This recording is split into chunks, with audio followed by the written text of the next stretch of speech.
Assalamu alaikum урматтуу мисте сүйүүчүлөр. Бүгүн жекшемби 19-июл 2026 жыл. Биз өзүбүз курган, досум экөөбүз курган 1 гектар мисте багын кыйыштырган эле мындан 1 ай мурда. Ошондон өсүп калгандарын караңыздар, бир карыш болуп өсүп калыптыр. Эми могу жерлерди жибин чечип атабыз. Чечип бошотуп атабыз.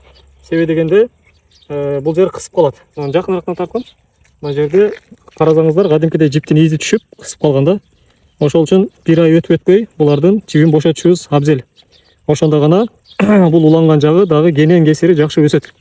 Бул тыйы бүчүр менен майдын аягында уланган 28-30 май 2026 жылы уланган.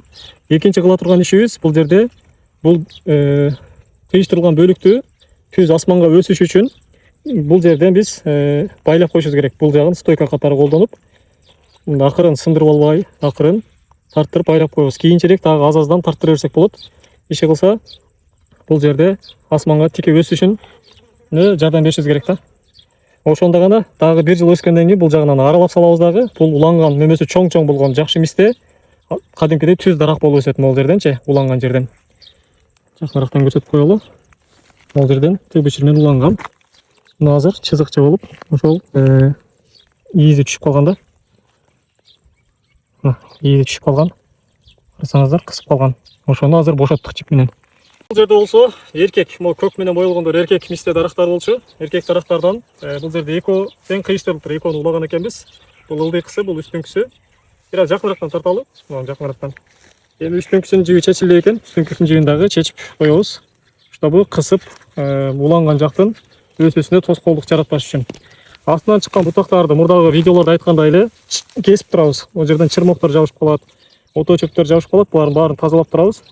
Анан бул эми экөө көктөп калды, экөөнүн бирөөсүн калтырсак болот. Кааласа ылдыйкысын, кааласа үстүңкүсүн өзүбүзгө жакканын калтырсак боло берет. Эмне үчүн экөөнү кылдык? Экөөнүн бирөөсү көктөп калса, бирөөсү көктөбөй калса, бирөөнү калтырмакпыз. Ыктымалдуулук жогору болгондугу үчүн. Муну дагы мына жерден акырын тарттырып байлап коеюн. Кааласак мондай чексиздин формуласы кылып, 8 формасына деле байласак болот. Бул бизге фантазиябызга жараша. Ушундай кылып асман карап өсүш керек да.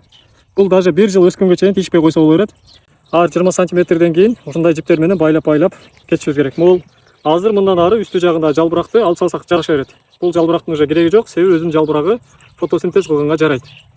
Андан башка нерсе бул жерден 1 карыш, 2 карыштан кесип коюшубуз керек секатор менен. Мисалы мен азыр жанымда секатор жок болчу. Буну убактынчалык мондай сындырып турайын. Анан кийин секатор менен тегиз кылып кесип коебуз. Бул жөн эле отун ролун аткарат. Бул жагы стойка. Биз казык кагып отурбай, ушуга эле байлап 1 жыл өстүрүп алсак, могул жери күчтүү өрчүйт дагы. Андан кийин бул жерден кыркып салабыз. Бул уланган жагы дарак болуп өсөт.